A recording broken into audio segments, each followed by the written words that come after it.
This is one module in a 21-part series that the York Group has developed to provide guidance on key elements of a cloud business model, and I would encourage you to spend time going through the rest of the series.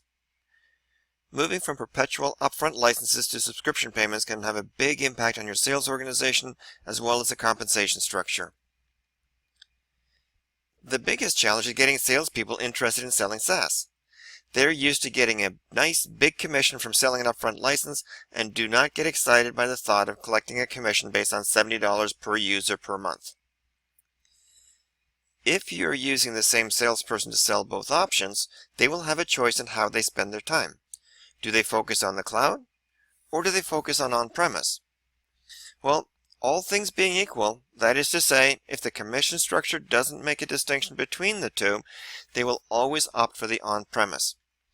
Salespeople in many ways are coin-operated and will go where they get the biggest commission. The ideal scenario is to set up a separate cloud sales team, but this is not always possible. Even large companies such as Microsoft have used the same salespeople to sell on-premise enterprise agreements and Azure EAs. To some extent, this comes back to the question of whether the cloud is strategic or opportunistic.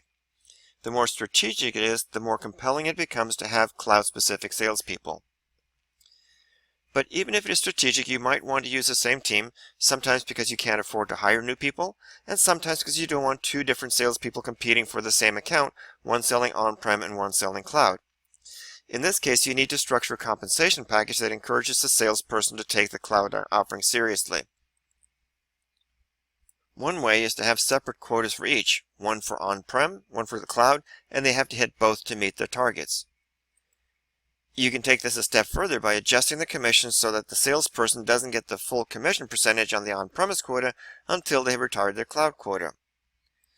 You can also pay the same commission in absolute dollars regardless of whether it's perpetual or subscription as a way of eliminating the salesperson's self-interest. And finally, we're starting to see some companies move away from commissions tied to specific transactions and paying quarterly bonuses based on different metrics. This can work well when the sales process is more relationship-based. In a subscription-based model, a renewal rate is absolutely critical. I've gone through this in detail in the discussion on churn, but it really does come down to ongoing communications. On-premise software might go through a refresh cycle every 8 to 10 years, but the renewal cycle for SaaS could be as short as 30 days. Because renewals are so critical to the long-term success of a cloud vendor, most pure SaaS companies split the roles into hunters and farmers. Hunters are important because they establish a relationship and bring in the subscription. However, getting renewals, adding new users to an existing account, and selling more modules is a different role, so farmers are much more important in the SaaS world than they are in on-prem. And companies that use marketing automation effectively reduce their need for field salespeople, who can be expensive, and they're replacing them with an inside sales team.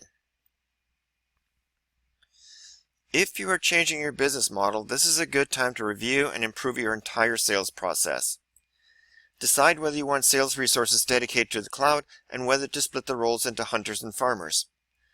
Automate as much as possible using a tool such as Dynamic CRM. It can be hard to get people to use it consistently, but the improvement in sales productivity is worth it.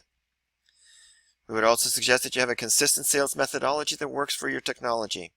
When you hire salespeople, they all come from different backgrounds and selling styles.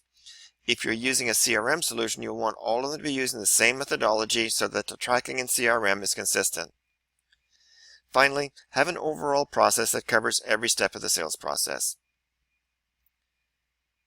The York Group helps ISVs and services companies that want to expand their cloud business. Our website offers a wide range of resources that you can access at no cost. And if there's anything we can do to help you, feel free to give me a call or send me an email.